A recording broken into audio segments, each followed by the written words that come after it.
From KTVU, this is Channel 2's 10 o'clock news. Church officials say so far more than 9,000 people have been killed by political strife in El Salvador this year. A small but growing number of congregations across this country have joined what has become known as the sanctuary movement. They number about 100 churches and synagogues in California, about 300 nationwide. Is it okay with you if churches give sanctuary to people who are fleeing persecution from around the world?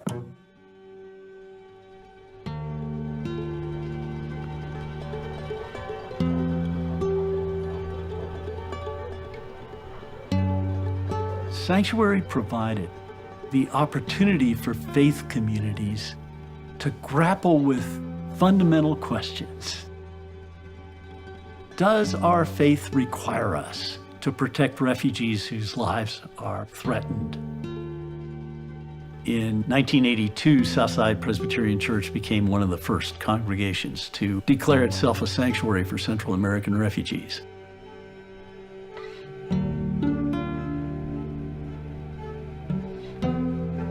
They could at any point be seized and deported back to torture and military massacres.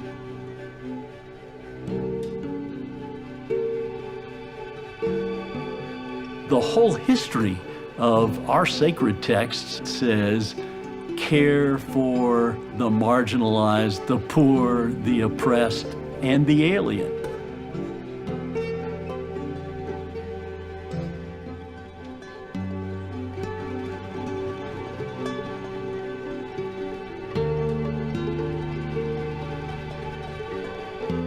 We were gaining real traction, so the government decided we have to put a stop to this. U.S. immigration officers, federal agents, open the door. ¿Tienes papeles de inmigración? No. ¿Cómo cruzaste la frontera? Sí. Pues, con papeles o legalmente o cómo? No, así nomás. This illegal alien has given me the business card of Darlene Nagorski.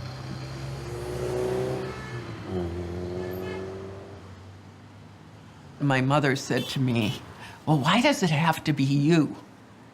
And I said, I think we have enough stories in history where people did not stand up.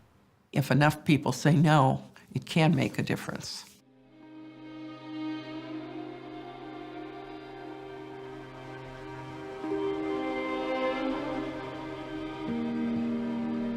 The judge held a very controlling courtroom. We couldn't speak to conditions in Guatemala and El Salvador. We could not speak to our motivations. I believe that, well, we didn't win in the legal court. We won in the court of public opinion.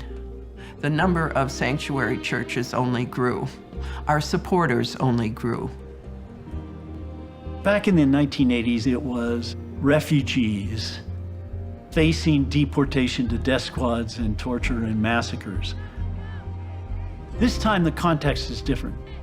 Sanctuary now says to the whole community, you cannot be a person of faith and put up with this process of capture and detention and deportation of families.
Mi nombre es Rosa Imelda Robles Loreto.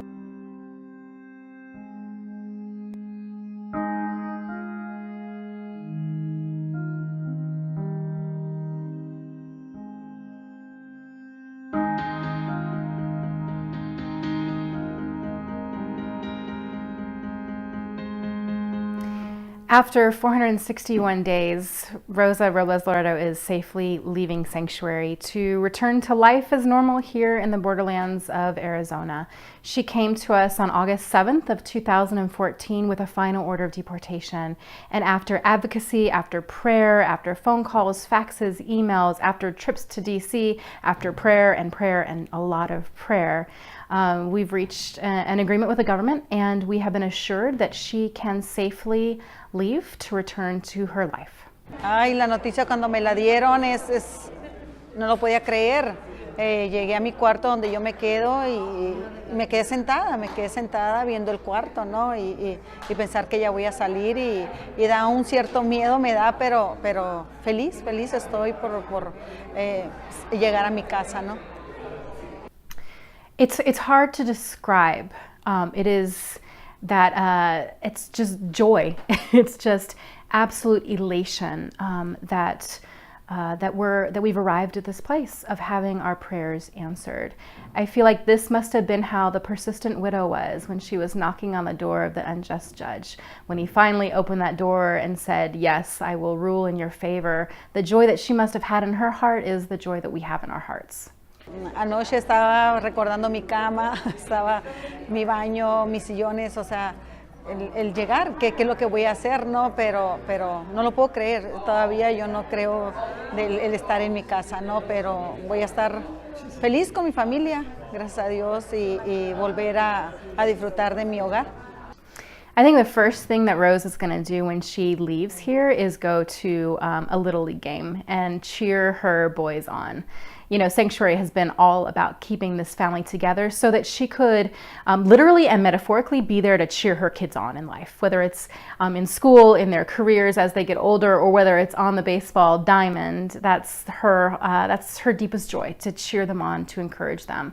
We are hopeful that a work permit will also happen soon, so that she'll be able to really participate fully in life here in Tucson. For us as a community of faith here in Tucson, we are going to continue this work of standing in solidarity with immigrant communities and immigrant families. No, entonces para mí es un orgullo estar en esto de santuario y ojalá que muchas madres como yo se atrevan a luchar, que si este es el último recurso, lo hagan porque hay ese apoyo. Nosotros pensamos que no lo hay por el miedo que tenemos a salir a buscar la ayuda, pero sí hay gente que nos apoya, ¿no?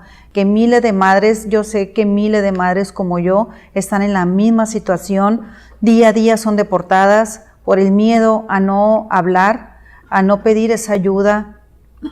Hoy con mi experiencia yo les digo que sí la hay, que sí hay ayuda y sí hay esa oportunidad si salimos a luchar por nuestros hijos, ¿no?